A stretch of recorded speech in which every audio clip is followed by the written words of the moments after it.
The mountain loomed large. It beckoned to Eric. It was December 28th. The air was crisp and cold. He longed for adventure.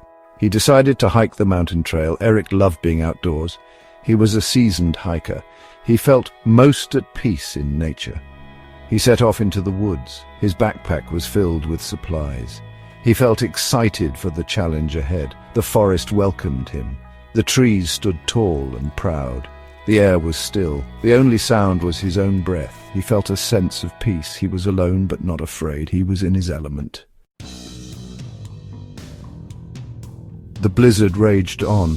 The wind whipped around Eric. Snow blinded him. He stumbled forward. He needed to get out of the storm.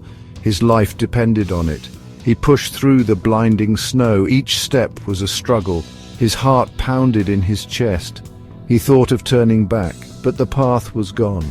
The snow covered everything. He was lost. He had to keep moving. He had to find shelter. He thought of his warm cabin. He wished he was home. Suddenly, he saw a light, a faint yellow glow. It was through the trees. It seemed to be calling him.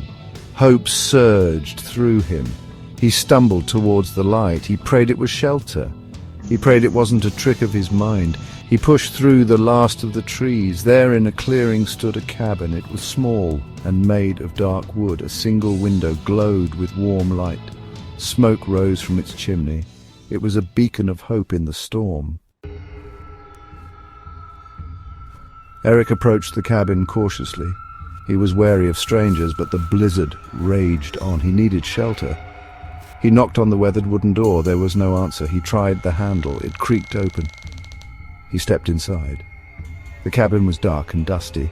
A fire crackled in the hearth. It cast flickering shadows on the walls. The air was thick with the smell of damp wood and something else. It was a strange, musty odor. It sent shivers down his spine. He called out, "Hello, is anyone here?" His voice echoed in the silence. There was no reply. He was alone. He decided to wait out the storm. He hoped the owner wouldn't mind. He threw some logs on the fire. The flames roared to life. He felt a surge of relief. He was safe for now. He looked around the cabin. It was small and sparsely furnished. There was a rough wooden table and 2 chairs. In the corner, a rickety staircase led to a loft. The windows were boarded up. The only light came from the fire. It gave the cabin a sinister feel, like it was hiding something. As the storm raged outside, Eric settled down by the fire. He tried to relax. He tried to ignore the eerie silence of the cabin, but he couldn't shake the feeling that he was being watched. He felt uneasy. He felt a presence in the cabin with him. He heard a noise. It was a soft whisper. He turned towards the sound. It seemed to be coming from the loft. He listened intently. There it was again, a whisper. He couldn't make out the words. He slowly climbed the creaky stairs. The whispers grew louder. They swirled around him. He felt a cold shiver run down his spine. He reached the top of the stairs. He peered into the darkness. There was nothing there. He was imagining things. He had to be. He went back downstairs. He told himself it was the wind. The whispers had to be the wind.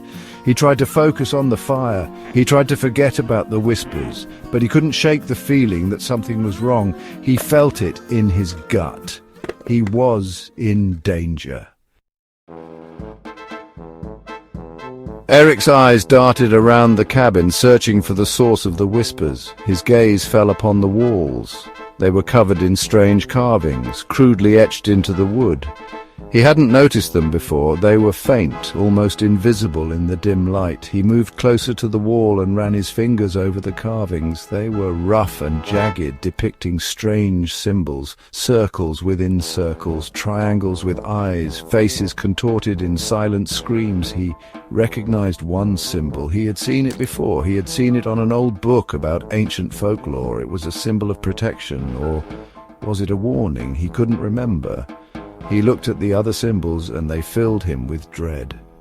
He felt a growing sense of unease. These symbols were not random. They were trying to tell him something, but what? The whispers grew louder, more insistent. They seemed to be closing in on him. He felt a presence in the room, a cold, unseen entity. He was no longer alone. He felt fear grip his heart. He had to get out of there. He ran to the door. He grabbed the handle. It wouldn't budge. It was stuck. He rattled the door. He kicked it. He threw his weight against it. It wouldn't open. He was trapped. Panic surged through him. He ran to the window. He threw open the shutters. The blizzard raged outside. The wind howled like a banshee. He was trapped. He turned back to the cabin. The whispers were all around him now, mocking him, taunting him. He felt a cold hand on his shoulder. He spun around. There was nothing there. He was losing his mind. He had to get out. He had to escape. He looked around frantically. His eyes fell on the fireplace. The fire was dying down, but the poker was still hot. He grabbed the poker. It seared his hand. He ignored the pain. He raised the poker and swung it at the window. The glass shattered. He cleared away the remaining shards. The wind and snow whipped into the cabin. He didn't care. He had to get out. He squeezed through the window. He landed heavily in the snow. He scrambled to his feet. He didn't look back. He ran through the blizzard. He didn't know where he was going. He just had to get away from that cabin. He ran until he couldn't run anymore. He collapsed in the snow. He lay there gasping for breath. He was freezing. He was lost, but he was alive. He had escaped the cabin and the whispers. Weeks passed. The memory of the cabin haunted Eric's dreams. He couldn't shake the feeling that he had brought something back with him, something sinister. He tried to forget. He tried to move on. But the whispers lingered in his mind. One morning he went out to his car. He froze. There on his car door was a symbol. He recognized it instantly. It was one of the symbols from the cabin wall, the symbol of protection, or was it a warning? He touched the symbol. It was cold. He felt a chill run down his spine. He looked around nervously. He was being watched. He knew it, but by whom or what? Eric had escaped the cabin, but the cabin hadn't escaped him. It followed him. It haunted him. The whispers were always there, in the back of his mind, reminding him. He learned a valuable lesson that night. Some doors are not meant to be opened. Some places are best left undisturbed. Sometimes the most welcoming shelter can hold the darkest secrets. He knew he would never be truly free of the cabin. It would always be with him, in his thoughts, in his dreams, in the shadows. He was marked forever.